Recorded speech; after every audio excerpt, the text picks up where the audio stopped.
Hey, everyone. Welcome back to another episode of The Other Side of Addiction. I am your host, Al Richards, and we are here with our special guest today, Dana, and we are here. The topic today is always chasing the high. So, Dana, thank you so much for taking time out of your day to be with us here on The Other Side of Addiction. Thank you. Oh, my pleasure. You're welcome. Awesome. Happy to be here. Well, we're happy that you are here. I call Thursdays my therapy Thursdays. This is my therapy session. Maybe one of these times I should get a couch so I can lay down on a couch and put the headphones on and go from there.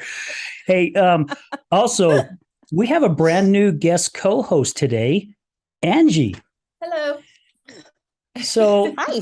Angie and I, we have talked at the gym. We both go to the same gym, and she's like a gymaholic. And I guess I can be a gymaholic. I go Monday through Friday and I prefer the term gym rat. Oh, gym rat. Okay. Well, that probably is a little better, but this is an addiction show. That's true. That's true. But yeah, we started talking and we found out that we have a lot in common. Yeah. Both of us have been on the other side. Yep.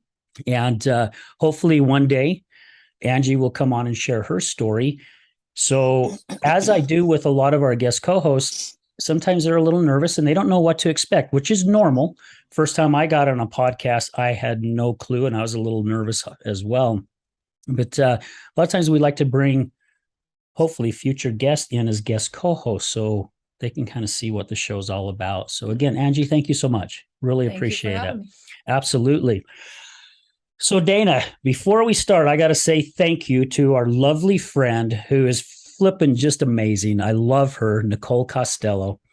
Nicole, thank you for introducing Dana and I. And yeah, she's just a great lady, a good friend, and she's been on the show quite a few times. She shared her story. She's been a guest co-host, and she's made a lot of new friends on this show, which is really cool. A lot of cool relationships, but yeah.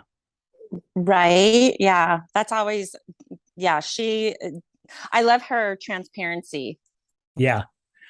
Yeah. She doesn't hold anything back. And when my wife got her 1-year chip, her and her husband came to Janan's birthday, which was so cool.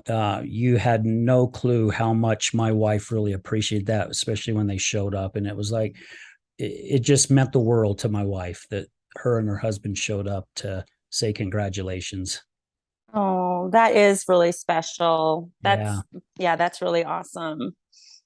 So to get into you here, tell us a little bit more about yourself. Oh, and it looks like, is that a wig or is that a dog? No, it's my dog. Awesome. She's a little toy schnauzer. So yeah, her hair might be popping up. It's a little wild today. That's okay. That's all right. No worries. So, I mean, are you originally from Salt Lake area? No, I'm actually from San Diego. And back in the, what was it? Like I went to beauty school, 86, 87, and huge, and beauty school, it's a huge meth community. Really? So, yeah, it's just back then it was, you could always tell when everybody came back from lunch. Everybody was like, zoom, zoom, zoom. Holy cow. It was like a lull, like the first 3 hours, because it was we had class, and then it was our lunch break, and literally we would always go over to my one friend's apartment, and we had our little back from lunch pre-party. Yeah. Holy cow. Oh my gosh. I'll tell you what, I could roll a roller set in like 2 seconds flat because it was just go. And I never realized that meth made somebody just go that quick. And I didn't realize it until I started having guests on the show who started talking about their meth habit. And they're like, oh yeah, man, you take a hit of this stuff and it's pretty soon like you're just taking on the world. You're just going like crazy. Plus, I've heard also some women say that they started doing it because it helped them lose weight because they were so active all the time. I got down, so I'm 5'7". I got down to between 95 and 100 pounds. Oh, wow. I was wearing a 00. Holy cow. So, yeah. And then when I, when I, when I finally got cleaned up, yeah, because your body's in that starvation mode. So whenever you do consume something, then your body's like, oh, there's food. And then it just holds on to it. And because it doesn't know when it's going to get its next meal. So then I ballooned up to just under 200 pounds. And so, and then I actually went into I had joined the military to help me get clean because my neighborhood was full of meth addicts. I mean, my next door neighbor, we would literally just go over to her house and just get just crazy high on meth. And then I watched my grandma pass away, and I was not clean.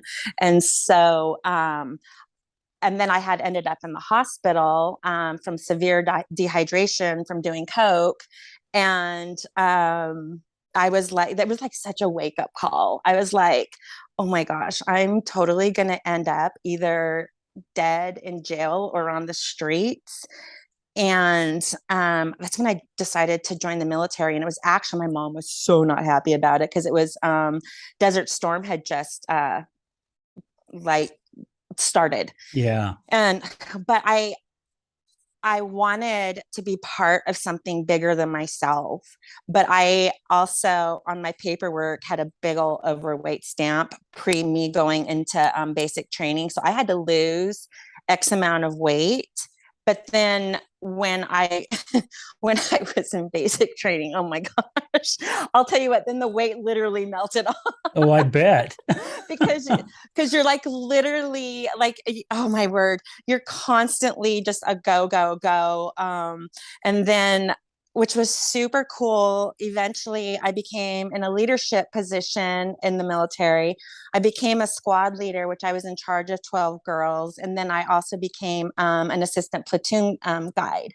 So, which was our whole, not the company, it was our full, it was our platoon, which was 30, 35 women. And so that was kind of cool.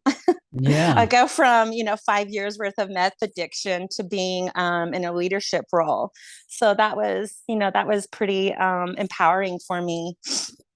So, I bet. yeah. So let me ask you this. A lot of the guests that have come on the show, there was some kind of trauma or something that had happened in their life. And what's crazy, our youngest addict who's been on the show started at 5 years old.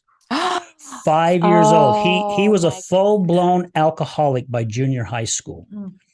Oh, the others are around between 12, 13 years old, kind of about the time we start hitting puberty. And when we start talking to them, some of them, like a lot of the gals, their father had abandoned them. They didn't realize that they had that abandonment until they started getting a little bit older. Some had been sexually assaulted, sexually abused. Some came from families that was riddled with addiction. So it was always there, but it seemed like there was always some kind of trauma that was going on.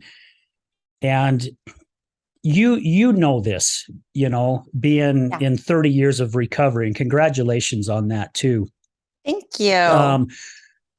The drugs and the alcohol, it's just a Band-Aid. It's just something to help you numb yourself of something else that's much deeper inside you. And that's one of the stigmas that I think society has that we're working hard on this show to get rid of, because people just don't wake up one day and say, I'm going to be an alcoholic. That's going to be my trade, or I'm going to be a drug addict. It just doesn't happen like that. You start doing stuff to numb yourself, and before you know it, it has such a grasp on you. It's so hard. Yeah. So what was it that got you into that? Was it just the crowd, or did you have something you were trying to Band-Aid? No, there's actually a couple of things. My I don't remember that through it was so I'm adopted. Okay, we're losing you. We lost you. Me. My mom, I would oh, can you hear me now? Yeah, you froze up and then you were going in and out. Oh, can you hear me better now? Yeah, we got you. Oh, okay. So it's a couple of things. My mom, uh, so being adopted, a lot of my parents' friends knew that I was, and I don't remember when they told me. However, my mom said that I was probably too young when they told me, um, because my whole demeanor completely changed. And so from that point on, I I always felt like, why didn't my biological mother abort me? She didn't love me enough to keep me. And also, my poor mom. We really had a tumultuous relationship. I didn't like her, she didn't like me, but we loved each other. Okay. And there I was just a brat. And but again, through extensive therapy, I just it was just probably because they did tell me so young, and it was just hard to really just um comprehend that. And I was in foster care for the first 6 months of my life. So I had already bonded with the foster mother. And then my parents got me at an age of 6 months. And my mom said she had a hard time bonding with me. So I'm assuming that that's why eventually that we still didn't get along. But Yeah. like, and I do remember this. I can't remember how old I was, but I said something to my mom, and I can't really remember what it was. But my dad, he came upstairs and he's like, "You go apologize to your mother." And I'm like, "Fine, I will, but I'm not going to mean it." And I was just, I was not nice. I would tell my mom, "You can't tell me what to do. You're not my real mom." Just horrible, horrible, ugly, just ugly things. And, but it, my, my, my mom is end stage dementia. So I feel bad for saying anything. Yeah. So, anyways, like I would come home and immediately, like in high school, I would come home and immediately she'd start in on me. Like, we had glass mirrored when glass closet doors.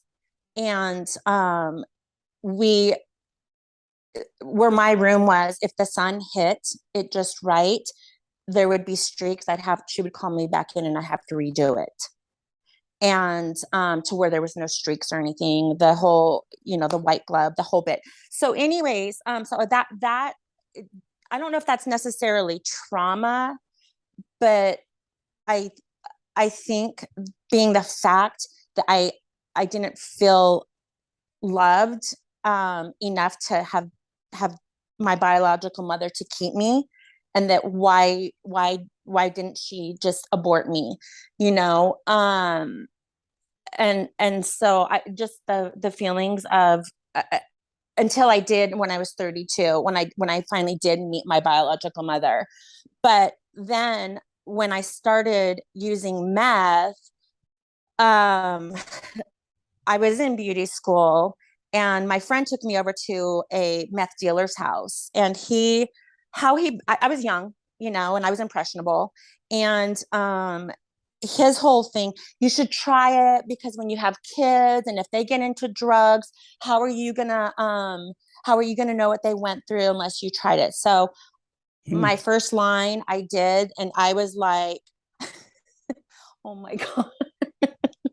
I called my brother. I called my sister. "I'm so sorry for being such a bitch to you." And like,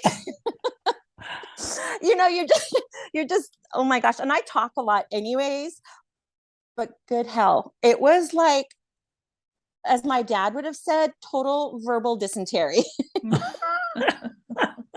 That's a good way of putting it. And so oh my gosh. And the poor people that lived underneath me, when I was really into meth, oh my word. I'd be like scrubbing the floors because they weren't clean enough. Oh my gosh, there's just a tiny little spot. I've got to start all over again. And I don't know if you've heard this or not, but I've got scars all over the front of my legs. They're just like little minis. They're probably about the size of a pencil eraser, maybe a little smaller, from taking a sewing needle to my skin, because I thought that there was something in my skin and I had to dig it out. Holy cow. And yeah. And so and then just picking at my face, because I always thought that there was something there. And then that's why a lot of, meth addicts, their faces are all crazy. And that sounds bad, not crazy, but you know what I mean? Just all just you see the sores and stuff. Yeah. Yeah. And then it got to a point where I had bloody noses all the time. So I started drinking meth or smoking it instead of snorting it, because I was starting to blow out just the cartilage in my nose, and I hung out with bikers. And so they do these crazy thick, crazy long lines. They don't, it's not, you're just snorting rocks. Yeah. And and then back to another, sorry, I jumped a lot way forward. I was in a very severely abusive relationship. A friend of mine introduced me to this guy, these two guys. She liked one of them, and she introduced me to this other guy. We ended up dating, but he was severely, severely abusive. I'm not going to totally go into everything that he put me through. But I will say he deviated my septum, and he kicked me in my stomach and actually bruised my stomach lining. And so when he deviated my septum, I was driving down the freeway heading to the ER because there was just blood coming out my nose, and I couldn't stop it. And so then when I was using, I had several suicide attempts. And then the one that was abusive to me, he's like, because I cut across, and he's like, if you're going to really do it, you cut down. And I did that, and I ended up in the hospital. And I'm not laughing about that part. Then they took my blood, and they were like, holy shit, the amount of meth that's in your system, you probably should go to rehab. I went in, I was in the psych unit for 4 days. I had to be supervised in the shower. When I ate, I wasn't allowed any sharp, I had to use plastic utensils. And then they were about ready to transfer me over to the chemical dependency unit, not knowing it was a 30-day program. I'm like, are my parents going to know about this? I mean, I go missing for 30 days. I think they probably would recognize that I had gone off the grid. Yeah, probably. So anyways, I was in rehab at I was 20 years old, and came back out. The guy that was abusive to me ended up getting back together, pulled out a picture frame, started doing lines in front of me. I had only been out of rehab maybe 2 weeks, 3 weeks tops. And he's like, you can't have any of this because you can't handle it. You just got out of rehab. And then I was like, really? Want to bet? Yeah, watch this. And that ended up being a relapse for 2 years. And then that's when I watched my grandmother die. And that's when I ended up in the hospital with severely dehydrated from all the coke that I was doing as well. And then that's when I joined the military, and I've been clean ever since. Wow. And that was I can't remember, that was in, what was it, when Desert Storm happened, like early 90s, Yeah. mid 90s, something like that. Yeah. I don't remember the exact year. And so anyway, so yeah, it was just a matter of feeling unloved, and then just the abuse. And then because of that, I was so broken. And then, being called names, and the abuse, the physical abuse. And it just validated that that's what I was worth. Yeah. And that was that's what I felt like my worth and my value was. And it wasn't very it wasn't very good. And so, and I still struggle. I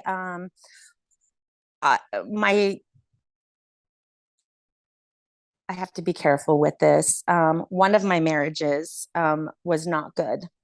And it was very emotionally and somewhat physically abusive. And so I am currently in therapy, and just working on my value and my worth still to this day. And so that's been the biggest challenge, because this is going to sound bad, but and I'm sure anyone of domestic abuse would probably agree with me.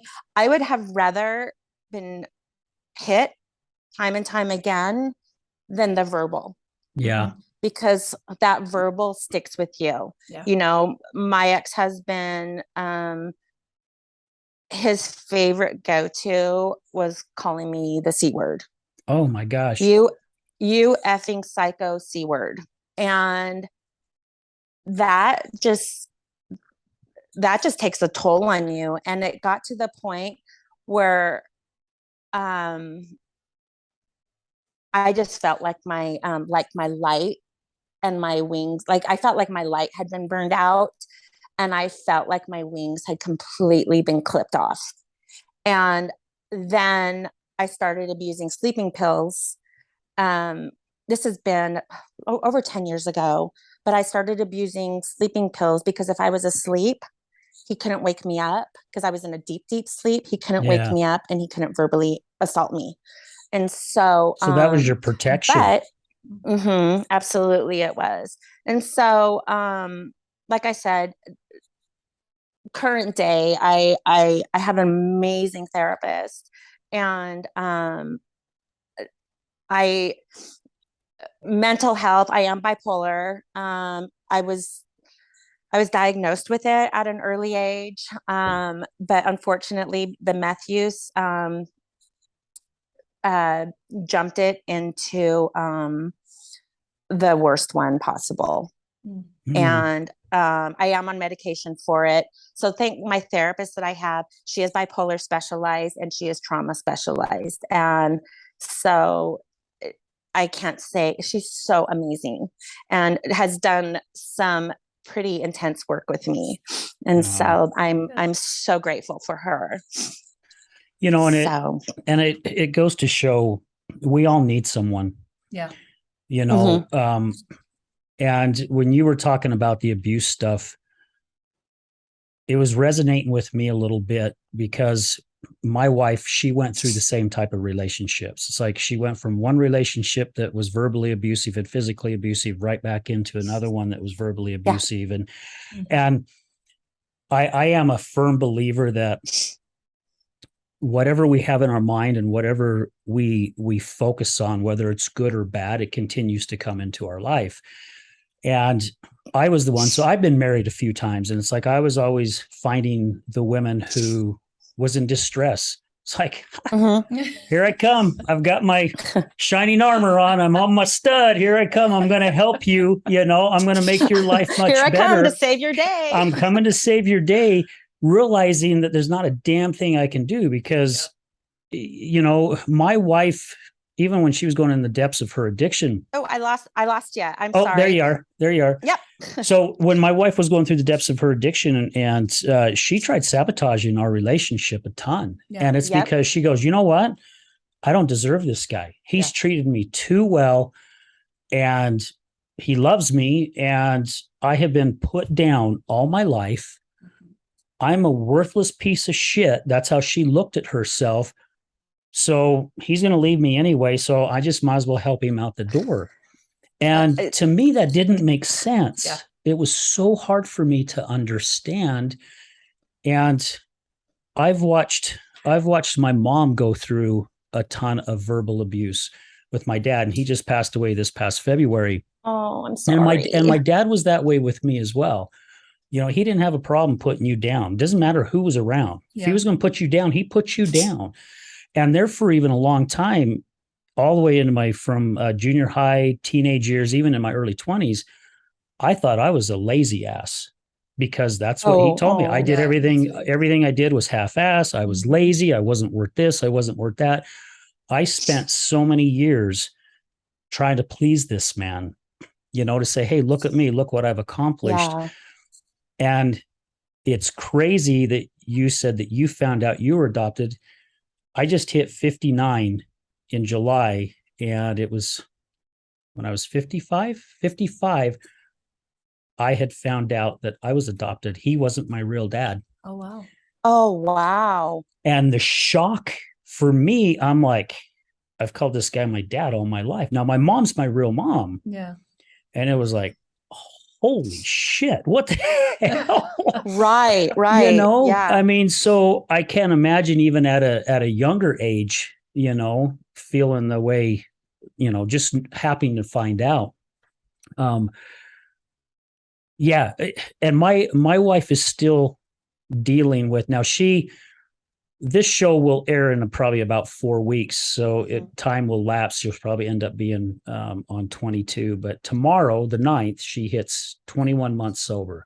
Awesome. Good for her. Yeah. And it's been a fight. She's worked her ass off. I'm extremely proud of her.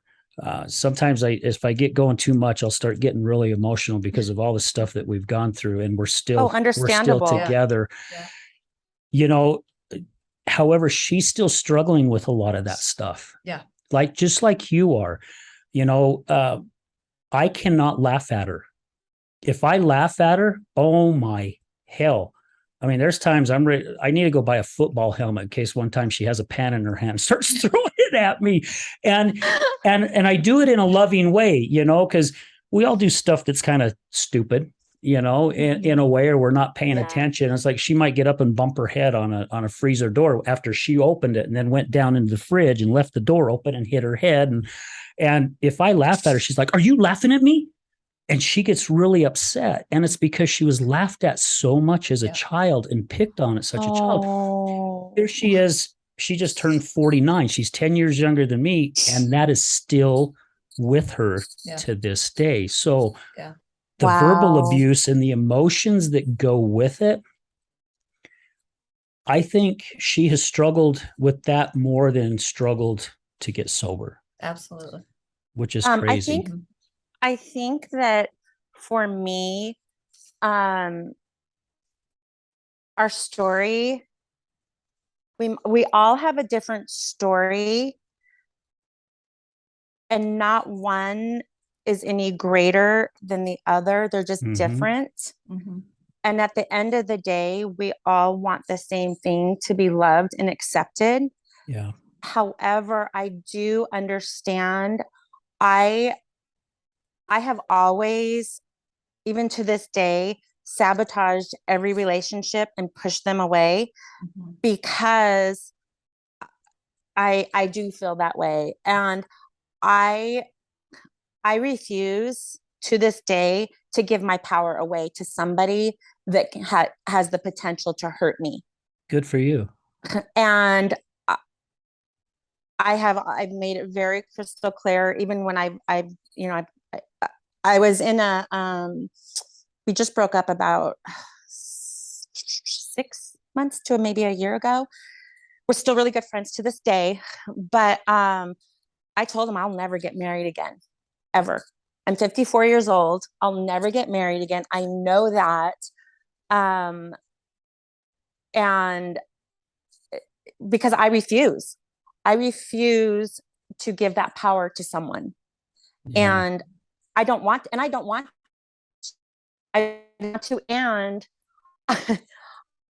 myself, Uh-oh, we're losing her again. the end of March, if I was in a relationship, I would, so do we have plans? Blah, blah, blah. How do you feel about this? I was able to just pick up and go without having to check in, without having to, if you will, ask for permission. Yeah. I don't like that. And I'm very selfish about it. And I'll be the first one to own it. I'm very, very selfish when it comes to that, when it comes to my own personal time. So I fully get the sabotage and pushing people away. It sucks because it's like, there's that part of you that really wants to just fully just give it away. But then because of the hurt and that abuse, there's always going to be a part that there is a wall and that no one can truly penetrate that wall, because that is part of my wall to protect me, that no one can ever hurt me like that again. Yeah. And I'm glad you brought that up, Dana, because we've talked about this on other shows before, and my wife and I have even talked about it. It seems like when we get married or we get in a relationship and the relationship has gone a number of years, it's almost like we put that stamp on that individual, like we now have control over this person, instead of allowing the person to be their own individual. And that's something that I fought with a lot, feeling bad about the way I treated my wife in the depths of her addiction. She's still flipping human being. Yeah. And I said some mean things to her.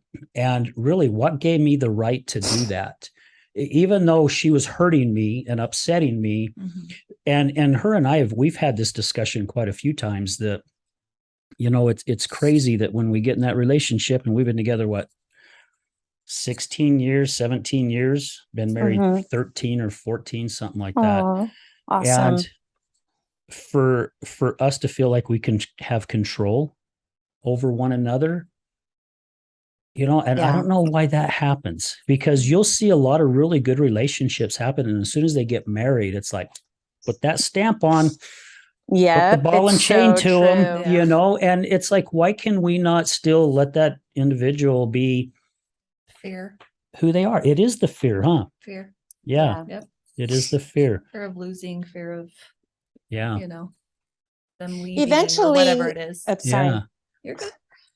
Oh, no, I was going to say, eventually I can laugh at certain things of my story. As a matter of fact, when you're talking about your wife hitting your head, literally probably about 20 minutes before we started, I almost wiped out I tripped and I broke a glass, and my daughter happened to be in here, and we looked at each other and we just totally started laughing. I was like, oh my gosh. I can obviously laugh at pieces of I can actually laugh at myself. I can laugh at my story eventually. And my hope is that your wife, and just anybody listening to this, whether you're first getting clean, it is so hard. It is so hard. And ultimately relapse, it happens.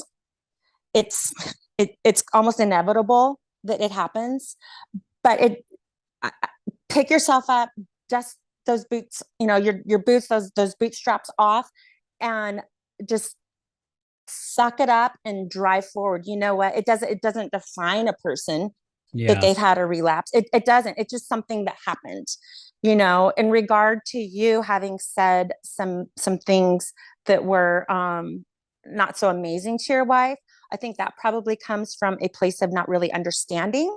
Oh, absolutely. So that's your coping mechanism. I mean, think about it. Anytime we are attacked by another human being, our first defense is to attack back. Mm-hmm. Instead of just saying, you know what, I'm going to step away from this conversation. We can revisit this when we both can calm down. Yeah. And then we can have a conversation. But until then, this is going absolutely nowhere. And I will never forget the first time I did that with my one husband. My therapist was like, when he's mean, you just walk away. Don't say anything. You just walk away. I literally was like, oh gosh, okay, I've got this. He was saying some of the most ugly things to me. And I literally, because the thing of it is, who can he argue with if I walk away? Yeah. No one. Is he going to sit up there and argue with himself? Sure as shit, he totally did. Oh. I walked away. Oh, be damn. I walked away and he was still on a total rampage. And I was standing around the corner and I'm like, oh my gosh. He's calling me a freaking crazy person. Who's the one up in the front room arguing with themselves? Don't even go there with me, bud. Oh, man. So my hope, like I said, my hope for your wife and for anybody who is even struggling with it, it's something that has happened to us. It doesn't define us. Yeah. Right. You know, I don't walk around saying, so I'm Dana, I'm a drug addict or a recovering drug addict, you know, and then, you know, how you started the chasing the high. I seriously, I'm always chasing that high. Always. I like the feeling of go, go, go. But I've always been that way. And I'll tell you what, there's been people, and being bipolar, your mind just goes and goes and goes. And there's people that are like, oh, you should try yoga. You should try this. And I'm like, no, I've tried it. 2 minutes is like freaking 2 hours to me. I'm like looking at my watch the whole freaking time. I have actually been called out in a hot yoga class. It was my first time. And she was like, maybe next time we can probably not talk so much. That's funny. And so, because it's so, I don't like the quiet. It's so awkward for me. Even my girls, Mom, we're going to have a serious conversation. You are not allowed to laugh. And that's just me. When things get awkward or things are too quiet or whatever, that is my defense mechanism, is I just start laughing because I'm like, what do I look like? I'm sure I look like a freaking clown right now. So my wife's mom was that way. She passed a couple of years ago, but yeah, she always giggled when there was something that made her nervous or whatever. She'd say what she needed to say, but then she'd giggle after. And it was so cute. I miss that lady. She was awesome. At times my wife got mad at her because she would stick up for me more than my wife, which is kind of unusual for a mother-in-law to do that. But yeah, she was just a great lady. Yeah, great lady. Oh my gosh. Yeah. No, my girls are always like, you stick up for our husbands more than you stick up for us. What? Yeah. So, Angie, you've been a little quiet. I mean, is any of this resonating with you? Because, you know, at the beginning of the show, I was saying how Angie and I, when we were first talking, we had a lot in common being on the other side. And I'm sure, well, I don't know 100%, but some of the things that I was sharing that I've done with my wife, I mean, you've probably kind of gone through those same steps. Yep. You said it too, the fear. Yep. Because we have the fear of not really understanding what's going on. Yeah. Dana also shared it. It's a lot of the mean things that I said, because again, we don't have a clue what the hell is happening, because I don't know how many times you've said this to your partner, but I know for me, it was like, just stop. Yeah. And not in those nice words. Usually the effing word was in there. What? Yeah, what? Pretty much. Yeah. Yeah, it is. I mean, it's still a learning process for Mhm. me. He's, geez, I want to say 2.5 years Wow. sober. Congrats. So Yeah. That's took him, you know, it took him awesome. a couple times but I mean, when I met him, he was, 8 years into it. I mean, all the time. I mean, and he was Wow. functioning, working and paying bills and doing, you know, but it was eye-opening for me because I have never been faced Yeah. or dealt with anything like that. So it's definitely kind of knocked me back. But I was kind of the same way, very ignorant, very just, I didn't know, just stop, you know. To Yeah. me, it's so simple, like just don't pick up the bottle, you know. But it's very eye-opening to learn what's behind all of that, of why, you know. Yeah. So Yeah, there's a lot more behind it. absolutely. We're going to take this time to take a quick commercial break, and I want to go back to something on the second half of the show. Dana, you mentioned about, you know, how relapse, you can almost count on it in a way Mhm. for the relapse. But I want to talk about counting the days. I just want to touch base on that really quick, and it's something that one of our first guests that came on the show after only doing this for a couple months, something that he shared that I thought was so incredible. And I'm hoping that when our listeners hear it, if they know someone that's struggling or themselves are struggling, that they may look at it in a different way. So guys, stay with us. We'll be right back. Have you ever been in a car accident? Do you know what to do after being in a car accident? Are the insurance companies going to take care of you? Hi, I'm attorney Rick Heaton with the Law Office of Bobby Udall. I will help you through the process and answer all of these questions. I give every single client my cell phone so they can talk to me whenever they need. Let me deal with the insurance company so you can focus on getting better from your injuries. Call me at 385-330-0226. Again, my cell phone number, 385-330-0226. Don't call the insurance company first. Call attorney Rick Heaton at 385-330-0226.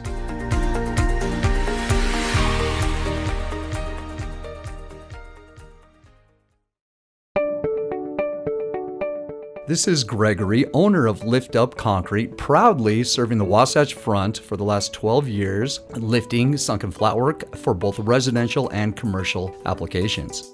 Only fully trained professionals lifting concrete at your residence with the same quality of material and method used at every commercial job we ever do. Don't replace it, lift it. liftupconcrete.net, 801-792-4535. Contact us at liftupconcrete.net, or if you're looking for a complimentary quote, 801-792-4535. Again, 801-792-4535. Again, this is Gregory, Lift Up Concrete Lifting.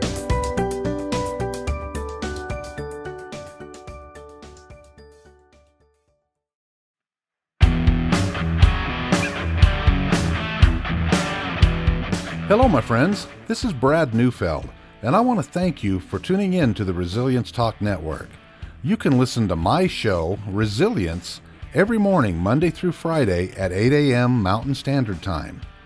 On my show, we will be discussing what it takes for you to overcome the day-to-day challenges that all of us face in life, as well as some of the devastating ones that may lead us to feelings of hopelessness and despair. It's my goal to provide you with the tools and skills that you need to overcome anything that is thrown your way. To find out more about my show, visit our website at www.resiliencetalk.com. That's www.resiliencetalk.com. And as always, until we meet again, go for everything that you want in life and make it happen.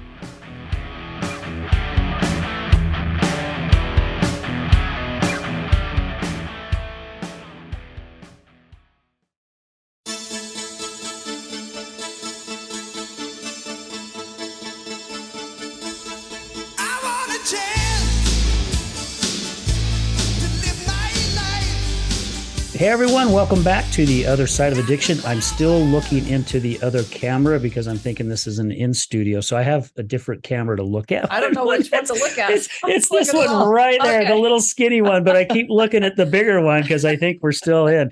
So anyway, again, we are here with our special guest, Dana. And again, thank you, Nicole, so much for introducing Dana. And I so grateful and I'm blessed and honored to have you as a friend. And I joke on here on the show all the time. I did on the first one, and it's good my wife's not a jealous lady because I always get to be surrounded by so many beautiful ladies that's on the show, like Aw. Zoom and in the studio. And I think Brad even said that when he came in, he's like, oh, here's another beautiful co-host that's walking in the door. No. Yeah. So anyway, and again, Angie, thank you so much for taking time Thanks out of for your having day me. to be here. Yeah, it's a pleasure having you here. It only took you asking me 17 times. I don't know. It was a Who's while. counting? There was a few of those. And then the eyes would look up to the I'm right, like, and it's like, well, she's processing. That's not bad. She's processing. So, in the first half of the show, Dana, you talked about relapse. Now, my wife relapsed. I don't know how many times. She went through 7, 8, or 9 rehabs, and she actually went 13 months sober once. Wow. And our frickin' relationship, oh my gosh, it was better than it was Yeah. when we first started dating. Seriously, it was Yeah. phenomenal. I know when she was going through her recovery, every time she fell off, she beat herself up so much. It was that hamster wheel that I like to say. And I would get on that hamster wheel with her, but she'd feel guilty for doing what she did. And so she'd want to numb the pain. So she'd start drinking again. And then she'd finally get off the hamster wheel, and then she'd feel guilty again and she'd jump right back on the wheel. Now, one of our guests who was on the show last year, who battled a porn addiction, 2 decades. And he was on a business trip, and he had decided, look, I'm not able to beat this thing. And he actually rent a car, pulled up on this bridge, and he was looking at jumping off this bridge. And he was just basically asking God, why am I struggling? Why can I not beat this thing? And the voices in his head started telling him, look, you went 2 days clean. Mm-hmm. You've gone 8 days clean, 5 days clean. And he said right then and there, he realized that he needed to start celebrating the days that he didn't use, instead of knocking himself down and beating himself up for the days that he did, because all that did was add more fuel to the fire. Absolutely. True. So I really would like to say out here to our audience, again, don't beat yourselves up. And also for us who are on the other side, who don't quite understand, we need to compliment them no matter how flippin' hard it is for us to do it. And the reason why I say that is, you've heard me say this on some of our shows before. A good friend of mine, we were at a networking group, and he came up to me and he's like, Al, I got to show you something. I know you're going to appreciate this. And he reaches in his pocket and he pulls out and he hands me this chip. And it's this 5-year chip, 5 years sober. And I'm like, oh my gosh, this is so cool. And I'm rubbing it, how you're supposed to rub it and rub the energy and the good positive stuff in there. And I'm like, yeah, my wife went sober for 13 months one time, and I bought her this real freaking cool chip, paid like $12 or $13 for this chip, and really, really nice. And then she started drinking. So I took the chip away. I literally thought this guy was going to freaking nail me right between the eyes. His fists were literally, he was getting his fists up, and he started yelling at me. And he was really upset. And he says, don't you ever take a chip away from someone, because they deserve every single frickin' day that they are sober and they're clean. And I remember how many times my wife told me, you're always on me when I start drinking, but not once have you ever said, great job for staying sober for, even if it was 24 hours. But again, that's the mistake we Yeah. make being Yeah. on the other side of not understanding. Right. So I really wanted to bring that out, hoping that some listeners out there will understand. And Dana, I'm sure you know too, the communication. My wife and I, we started communicating a lot better. You know, instead of me throwing daggers at her, which she was already covered in them, Mm-hmm. and saying things that automatically put her wall up, which you mentioned in the first half of the show. Yeah. I started realizing by communicating with her by saying, when this happens, not when you do this, Right, when right. this happens, this is how I feel. And it made it easier for her to communicate with me and me to communicate with her, because she felt like I wasn't throwing the daggers at her. Yeah. Well, And because you're taking ownership of your feelings yeah, instead of because you, this is such a catch-22 saying, is that no one can make you feel anything unless you give that power and over give to that him. energy. Yeah. Mm-hmm. And so by you taking ownership of, this is how this makes me feel when this X, Y, and Z happens. So that's awesome, because that's such a whole completely, like you said, that's such a whole completely different way of communicating. And like you said, where your wife's already covered in daggers, it just kind of, she can just kind of breathe and just be like, okay, we can open this up for conversation. Yeah. If that makes sense. Yeah. Yeah. It definitely helped out a ton. So just a suggestion, not, I guess you can even say it's advice, just for those who are out there listening to this, something to think about. Yeah. You know, learn how to communicate just a little bit different. And she's learned how to communicate with me. And one thing also that I realized before we go into this next subject is, us on the other side, we have triggers too. Yeah. Oh yeah. I had no flipping clue until my wife explained it to me, the difference between thinking about using and triggers. Once I understood it, her and I, it's not really a heated conversation. Our voices did go up a couple notches, something that was going on. And I said something to her in that same thing. This is how I'm feeling when this happens. And she got really upset with me. Mm-hmm. And I said, whoa, wait. I have every freaking right to feel the way that I'm feeling, just like you have every right to feel the way that you're feeling. Yeah. So I've done the same thing that she did. I've taken it threatened, like as a threat, like, oh my gosh, she's going to go freaking use now. Yeah. Oh my gosh, what am I going to do? Yeah. And she took it the way she took it. So yeah, we have our triggers. Mm-hmm. Mm-hmm. And I've also learned from her sponsor that we need to learn also how to stay on our own side of the street. So we have our right to our triggers and our feelings. Like you said, Dana, the trick is not to take ownership of those. Let us feel those. Mm-hmm. And I've told my wife, look, you give me the time. Give me the time. I could be pissed at you for a week, but you give me that week. Let me work it out how I need to work it out so we can get back to where we're at. So, yeah. Do anyone of you guys want to elaborate on that before we go to the next subject? Yeah, just really fast. I have two things. So also 2 books, and I don't get paid to say this. Okay. Well, if you do, we're splitting it. Oh, that's a good book. Yeah. The 4 Agreements and The Mastery of Love by Miguel Ruiz. Yes. And 4 Agreements is amazing. And I do believe that that'd be a great one for those on the other side of those of us, because you are not responsible for how I choose to react to something. Yep. And be your word, whether that be the person with addiction or whether that be the person on the other side of it. And then the mastery of love, it's giving you permission to actually love yourself. And oh my gosh, it just totally changes the way you're thinking. And then when I want to touch base on the relapse thing, because I have gotten up in meetings high as a freaking kite. And the meetings that I used to go to, I mean, I haven't gone to meetings in years.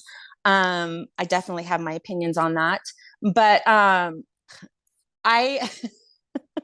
oh my gosh. And you know that they know Oh yeah, they know. that you're just like, because you're just like, oh, I mean, you're like, oh, you know, and you just get so emotional and, ooh.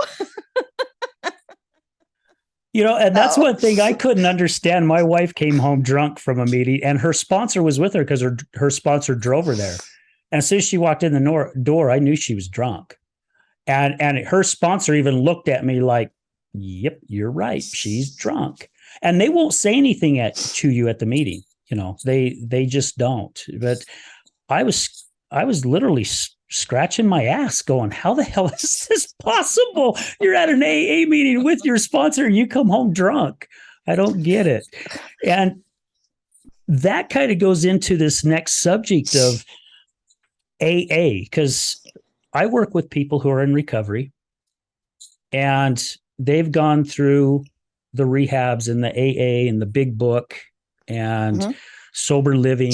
And we also have had a couple guests on the show that goes, you know, all that stuff was okay, but it just wasn't for me. I knew there was something that I had to do differently. And we're all different. We were talking about at the break how we all tie our shoes differently, but yet our shoes are still on and they stay tight. You know, I was that way with Al-Anon. I went to 3 meetings. My wife, the last one I went to, she went to an AA meeting downstairs. I went to an Al-Anon upstairs. And when it was over with and I met her out at the car, we got in the car and I says, I will never show my face here ever again. I'm done.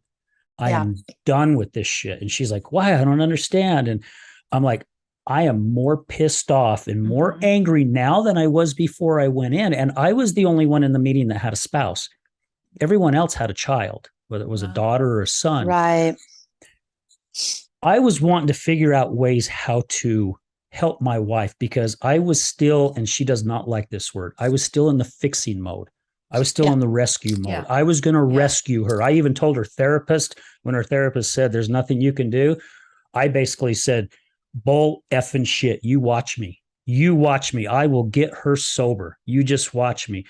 Took me 4 years of doing the same shit over and over with the same results before I realized, before I stood up and hit my head on a door or in a wall and went, holy shit, she's right. There's nothing I can do. It's the definition of insanity. Yeah. So you were talking about during the break, and you as well, Angie, with your husband, AA didn't work for you guys, or for your husband and for you, right, Dana? No, not at all. When I was in treatment, it was mandatory. We had to go to X amount of meetings, you know, per day. I think it was a meeting per day for the 30 days. And then, like I said, I would periodically go to meetings, but it was during my relapse phase. I'm not laughing because just the ridiculousness of it, of the fact that I thought that I was pulling the wool over their eyes. Nope. No, not at all. But I didn't, like I had said over the break, I went to an NA meeting that was mind blowing because I couldn't even resonate with the meeting because it just, I'd never done heroin. I'd never done Uh-oh, we lost her. PCP. Sorry. Oh, there she goes. We're good. I'd never done PCP. I'd never done any of that stuff. I literally, so that's why I went to AA. I literally would go in there. I would walk out so depressed and just almost kind of feeling like, ugh, just get that off of me. I don't like that. I don't like that feeling. And so I also feel like I feel like it's almost kind of a brainwashing that they just they get you vulnerable. They get you at a vulnerable state because people are just getting sober. They're just getting clean. You're vulnerable, and they weasel. I say weasel. I don't know if that's necessarily the right term, but they just kind of get their claws into that vulnerability, and they make you feel like, or make you think. They get it. You thinking that you cannot lead a clean or a sober life without them. And I am here to tell everybody, for me, I did it without them. I didn't need the depression. It was the same people week after week after week. And you had to go through hi, I'm Dana. I'm a meth addict. Hi, Dana. Clap, clap, clap. Then you go through the serenity prayer. And then then whoever wants to get up and share their story. And I had no feelings about it whatsoever, other than this is just another form of that they're trying to make you feel dependent. And it's like codependency. Yeah. Because addicts find a codependency that, like, I'm codependent on my energy drinks. But always chasing the high, right? Right. But for me, it didn't work for me. And I have a friend who, he's a sponsor. He goes religiously. He's been he's been sober for well over 10 years. And he swears by these meetings. He goes 2 or 3 times a week. Perfect. If that works for you, awesome. I think that's awesome. There's no judgment on my end. However, for me and me alone, I couldn't do it. And like I said, anybody who is in the question of whether it's working for them or not, I would really encourage to look into that further and see what it is about those meetings that is making you feel this way. For me, it just started feeling like they wanted you just fully, completely dependent upon them. And I'm sorry, I could not do it. And I'm not apologetic for it, but that's what I'm saying, Yeah. No, I literally did. I feel like I had to just kind of dust off the bleh, because it just, people's stories, and it was the same thing time and time again. And when you go, right when you're getting clean or you're getting sober, it's just so depressing hearing it time and time and time again. And it wasn't for me. Well, it's like you said earlier, and maybe your husband feels this same way, Angie. It's not for everyone. It's definitely helped thousands and thousands of people. Absolutely. and it's definitely worked. Yeah. But again, we've had guests on our show that said the same thing as you, Dana. It's like, no, I went, it just wasn't for me. However, what they did is they still looked for resources. They just didn't give up and go, okay, I'm going to do this on my own. Now, I know of a few people who have done it on their own. Yeah. That's a very small percentage. Very, very small percentage. We all need the help, and I'm not even knocking Al-Anon, because I have an aunt that went to Al-Anon and it worked great for her. It just wasn't a fit for me. And that's one of the reasons why I wanted to start this show, is because I wanted a place for people who are on the other side, a place for them to go, because I had nowhere else to go. Yeah. To understand more about the addiction, and to have guests on the show who've been on the other side, like Angie and I. so we can get a better understanding, so we can help our loved ones and we can be more of a support for them, because again, we all need that support on both sides, Right. not just Yeah. on the addiction side, we need Right. it on the other side. Angie, you shared during the break that it wasn't a fit for your husband either, right? The AA. No, it was, I would almost want to use the term, it was almost a little triggering for him. Kind of, as she was saying, a little more depressing. Mm-hmm. Didn't really, I mean, obviously didn't push him to go have a drink, but I think for him, finding more resources and working one-on-one with a professional was a little more helpful for him than sitting in a circle and listening to everybody's stories. And that helps, like you said, thousands and thousands of people. For him, it just didn't fit. Wasn't the fit. No, it wasn't a fit. It kind of, and the one that I went to with him, I can kind of understand where he's coming from. I mean, he didn't go for years and, you know, do all the steps and all these other things, which I'm sure help. But I didn't feel like there was a lot of, or any at that time. Okay, so what do we do? You know what I mean? It was more of, let's sit in a circle and we're going to, everybody's going to share their stories. The end, you know? And so it wasn't him coming straight out of it. You know, he's freshly sober. It's, what do I do now? You know, where's the positivity? Oh, hey, there's life after this. There's, you know, there's good things. There's, you know, and so, it wasn't something that was a fit for him.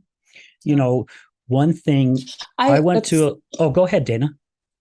Oh, no, I was just going to say, I'm just touching base just briefly on, you know, that you said that he didn't work the steps. I feel for a lot of people, those steps work, but I feel for me that anybody can just speak words. Yeah. It's the actions behind it. Right. That I feel like you don't need a book to tell you what you need to do.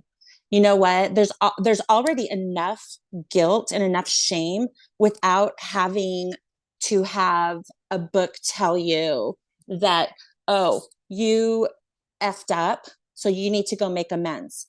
You know, yeah, I can go make amends till the freaking cows come home. But if my actions don't show that, then it was just words. It was just all empty words. Right. So I just feel like you know, and they talk about, you know, your higher power and so on and so forth. For me, my higher power is my relationship with the Lord. Without him, I seriously would not be where I am at. I cannot tell you how many situations he literally pulled me from. And that's my higher power. And I don't need a book to tell me I need a higher power. You know, I don't need a book for me to tell me that like I said, I messed up and you need to make amends and you need to do this, you need to do that. And like I said, I mean, I'm getting, you know, I'm not going to beat a dead horse, but you definitely, but the actions are so much better than just the words themselves. Yeah. And that's... And I have to agree with you saying that, because I don't know how many times my wife said, I'm sorry. And probably after about the 20th time, 30th time, who knows, could have been after 10. I'm like, yeah, just stop saying it. Yeah. I don't want to hear it anymore, because you still continue to do what you're doing. Yeah. You know, so the actions is definitely worth it. I mean, you know, and I even remember the first time she says, the first time she got thrown in jail, I'm never going to jail again. Well, 2 weeks later, she was back in frickin' jail. Oh, I'm never going to do that again. Well, a month later, she was back in jail. It's like, well, if you don't like being there, why do you keep doing stuff to put you there? Yeah. I mean, wake up. Hello. But again, it's also to where it's the substance it doesn't have you thinking right. You know, it definitely doesn't have you thinking right. And one thing I wanted to say that I did not agree, and again, I'm not knocking this, going to AA meetings, you know, like you just said, Dana, hi, I'm Dana, I'm an addict, or I'm an alcoholic. I've said quite a few times, and I truly, truly believe this just on my end, the words that follow I am follow you. 2 words. I am is very, very powerful words, very powerful. Mm-hmm. Try looking at yourself in the mirror. I did this in a class, and we had these 7 positive affirmations, and the teacher says, go home and you look at yourself square in the mirror, look at yourself in the eye, and you repeat these. I'm like, yeah, this is a piece of freaking cake, man. I'll nail this one. Well, it took me till about the 3rd day, and I started realizing before I could say what I needed to say, I was looking away and then looking back, looking away and then looking back. When you look at yourself in the mirror and you start saying something positive, you're believing it, and especially saying I am. So I finally, one day, coming home from an AA meeting with my wife, I said, look, you do what you feel like is comfortable for you. I'm not telling you this is what you need to do because it's your choice. However, I don't like that you get up and say, hi, I'm Janan and I'm an alcoholic, because you just freaking labeled yourself as an alcoholic. Have you drank for 5 days? Have you drank for 7 days? No. So you're not an alcoholic. Right. Okay. Now, yeah, if you fall off and you're drinking every day again, you're an alcoholic. But right now you're not. So why are you labeling yourself? And I go to these meetings, and the last one I went to is with my wife when she got her 1-year chip. And people went around the room, and I was listening to every single person. And a lot of these people have been clean and sober for 10, 15, 20 years, and they're still saying they're an alcoholic. Yeah. And again, this is just me, my belief, not saying, I'm not trying to convince you guys to believe the way I want to believe, that I'm believing, because you do what you feel like you need to do. I just don't agree with that. Yeah. You know, I mean, 100%. Yeah. Why are we, society has already labeled addicts and alcoholics. Yeah. They have already put that frickin' label on that. They're the biggest pieces of shit. They don't deserve to live. They're worthless, blah, blah, blah, blah. Society has already done that. So why the hell do you want to stand up and call yourself the same thing that society's already labeled you on? Right. I don't get it. Well, and there's so much more to addicts, alcoholics, you know, us on the other side. There's so much more than the alcohol, the drugs, you know, and you continue to label yourself. And that's why, I mean, we even don't really talk much about it sometimes, is because we don't want to continue living that and keeping that, you know, even though it's, you know, obviously his battle to fight, and, you know, I'm right there with you to support you, and, you know, but we don't want that to be his identity, you know? Amen to that. Yeah. Oh, so no, absolutely. I went through a course. It was very similar to impact training. And we actually had to create an I am statement. And when you're talking about looking in the mirror and, you know, writing down these affirmations, I could not do it. I literally was just like, now, what are you making me do? But then ultimately, I was able to create that. I was a hairdresser for 30 years, and mine was, what was it? Oh, I am creating love and beauty through individuals, through inspiring them through me. And love it. So I don't, even though I've been recovered, if you will. My girls always have asked me that, Mom, if you were in a situation, what would you do? Yeah, I've got 30 years clean, but in reality, I don't know what I would do. I'd like to think that I could step away, and I'd like to think that I'm strong enough now. But in reality, first of all, I would never put myself in that position. But in reality, I don't know, you know? And I really don't think that I would, because I know what I put my family through, and I know what I did to myself. And just kind of on a funny note, my friends, you know, my friends that do know that I was a meth addict, they're always like, your teeth, they're so nice still. My wife has said that to somebody once who was on the show.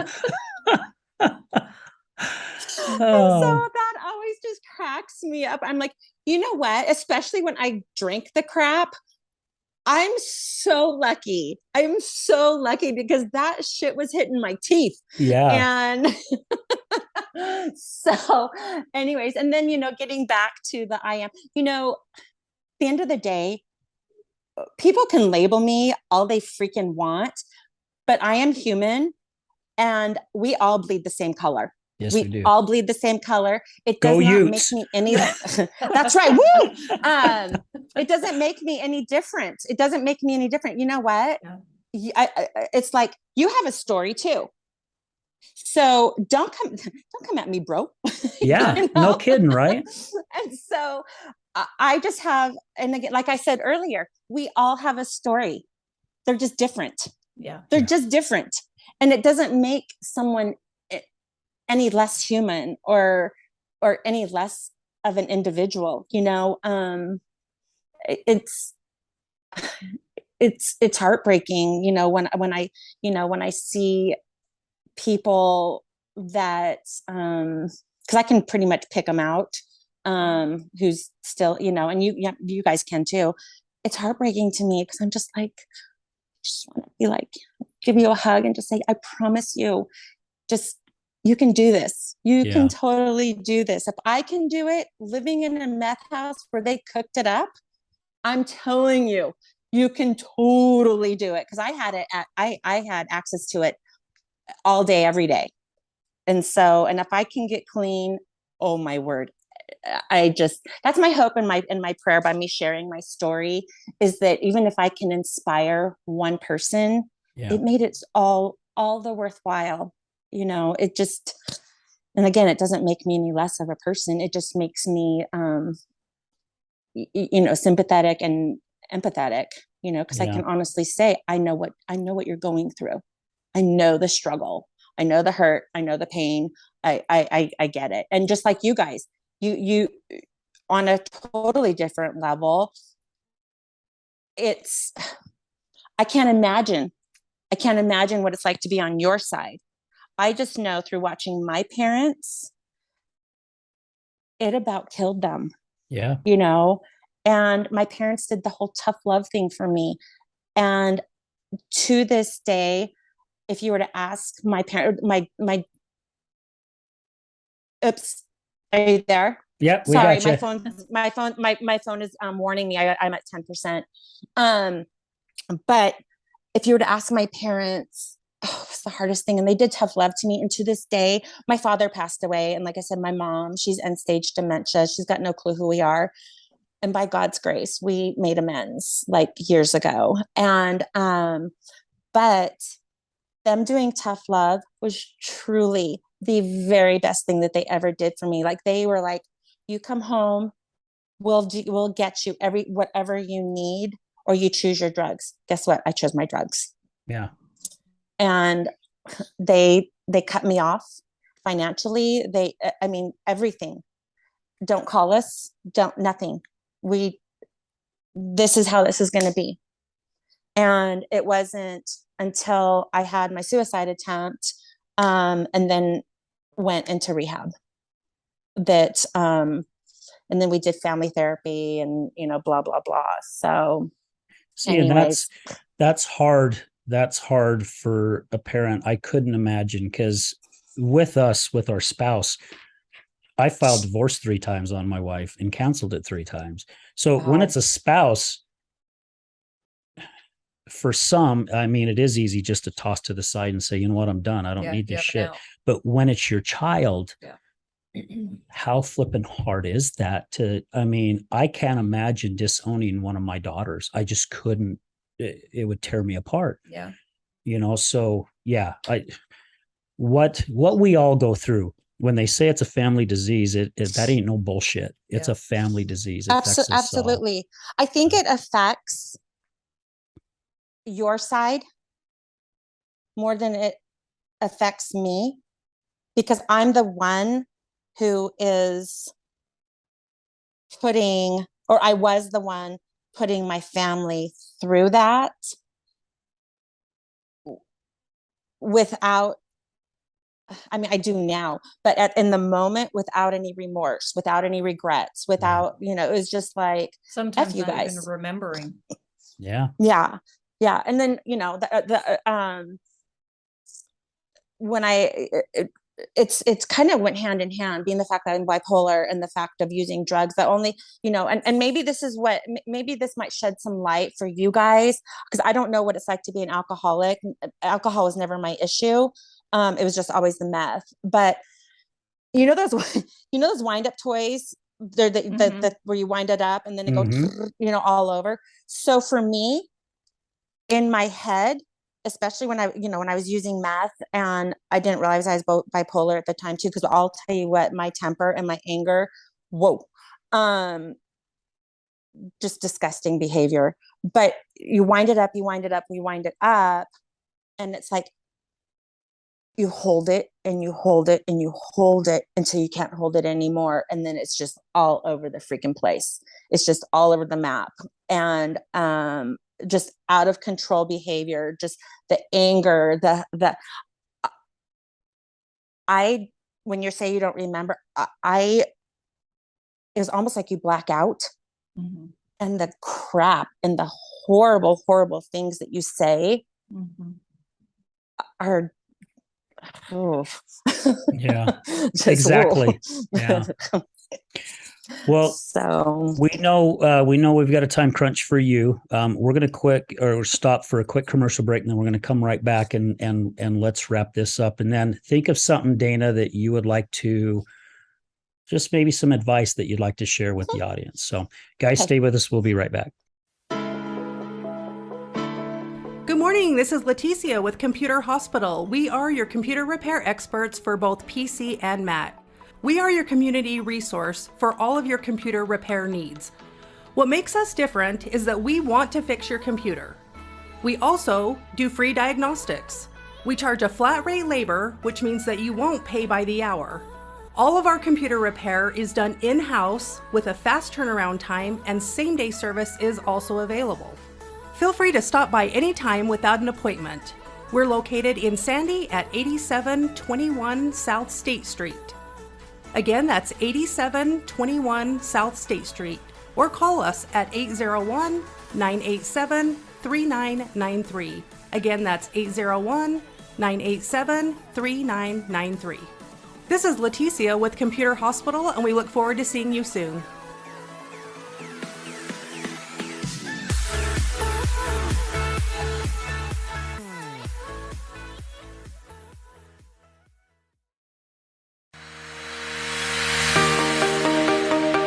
Hello there, this is Brad Neufeld with the Resilience Talk Network, and I would like to introduce to you Taffytown, one of our newest sponsors. Let me introduce you to Derek. Hi, I'm Derek from Taffytown. We're proud sponsors of the Other Side of Addiction podcast. Taffytown is a family-owned and operated business still operating in the Salt Lake City area for over 100 years. We manufacture some of America's best saltwater taffy. What makes Taffytown stand out from all of the others? We have a unique recipe, a whipped-style recipe that incorporates egg whites, evaporated milk, real sea salt. It's a unique product that is flavorful, melts in your mouth, and the best part is we probably have a flavor for anyone's liking, a flavor for any reason, for any season. We have unique flavors like chicken and waffles, maple bacon, frosted cupcake. New this year was a pineapple ghost pepper flavor. That's awesome. Where can people find out more about Taffytown and all of its products? You can check all of this stuff out. All of our products are available for sale on taffytown.com. We ship for free from our website, so all of our pricing on there is shipping included. Oftentimes we offer special promotions and discounts to our loyal customers, so do be sure to sign up for an account. And we look forward to seeing what we can do to make you smile with our taffy. Where are you located? We are currently located at 9813 South Prosperity Road in West Jordan, Utah, just at the foothills of the Copper Canyon mine. Derek, Taffy has always been a great gift to give. What are some of the creative ways Taffy Town can help say thank you to others? Yeah, if you're looking for gift ideas, whether to say thank you to friends or family, or maybe to your clients after such a difficult or successful year that you've had, you could look no further than to get a gift idea from taffytown.com. We offer prepackaged gift boxes that say that it's saltwater taffy from the city of the Great Salt Lake, and it tells a little bit about the history of our community and making candy for so long. You can also do customized gifts to pick out just the right flavors or colors of candy for that special someone, and deliver even a personalized message in that box to them. So please feel free to check out taffytown.com for any gift ideas this season. Thank you so much, Derek. Please visit taffytown.com. That's taffytown.com to find out more about the products and services that Taffy Town offers. You won't be disappointed.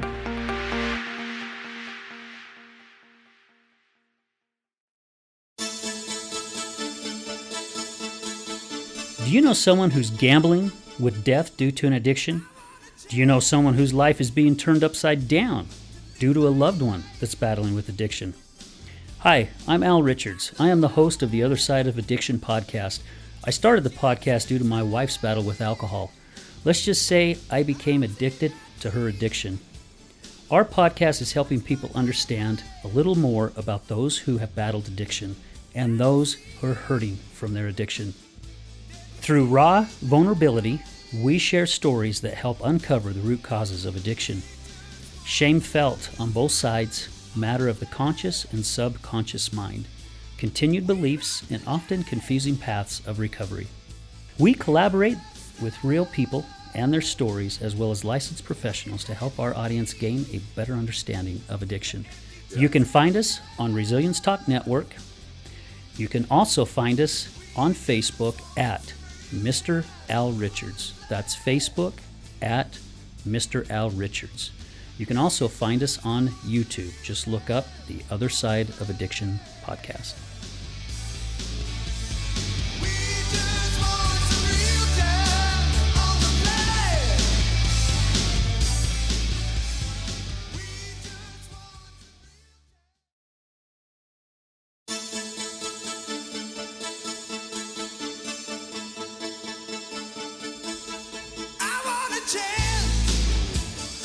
Hey everyone, welcome back to the Other Side of Addiction.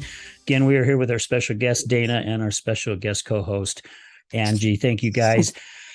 Dana, this has been great. I mean, really, this has been great. You shared a ton of awesome information, and I love the title about always chasing a high. You've seen, I've noticed it throughout the whole show, who you are as an individual. And my belief is those who have gone through the addiction and they have made it, those are the ones that God's using to help other people to say, look, it's possible. You can do it just as well. So before we sign off, is there something that you'd like to share with the audience before we go? Yeah.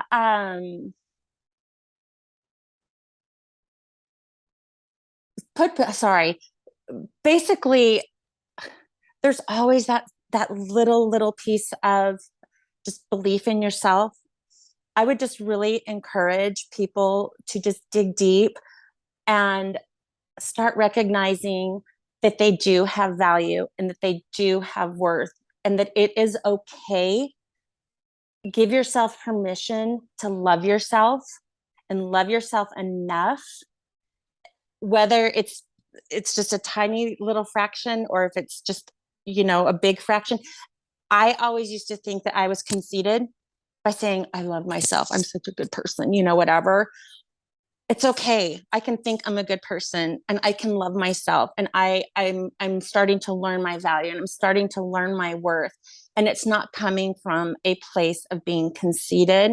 It's coming from a place of being okay with who I am and knowing that it is okay to love me. And we all have that somewhere deep, deep down inside us. And I also encourage, this was one thing that helped me, find that inner child, bring that inner child out and just love them and hug that inner child and just say, you know what? I've missed you. I Very love good. you. I've missed you.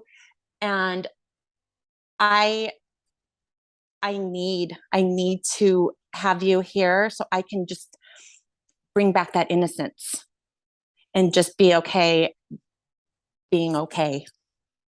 I love it. I mean, that is Yeah. great, because we all need to bring out the child in us, right? I learn from our 3 grandkids all the time.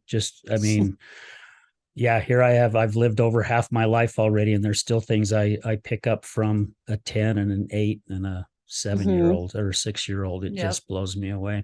Angie, is there anything you'd like to share before we sign off? No, I think what she said kind of nailed it. It did, huh? Yeah. Yeah. Aw. Okay, my gosh, ladies, thank you again so much Thank you. for being here Thank on the show. you. Greatly appreciate it. And again, Nicole, thank you so much, my dear friend, for introducing us.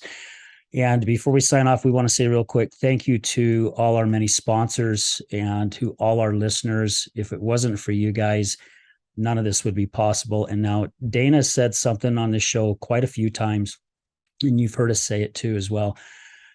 When you see one of our shows, subscribe, please, on YouTube, and like and share. And all we're doing is we're not asking you to spam your friends. We're just saying share the show with just one friend, That's it.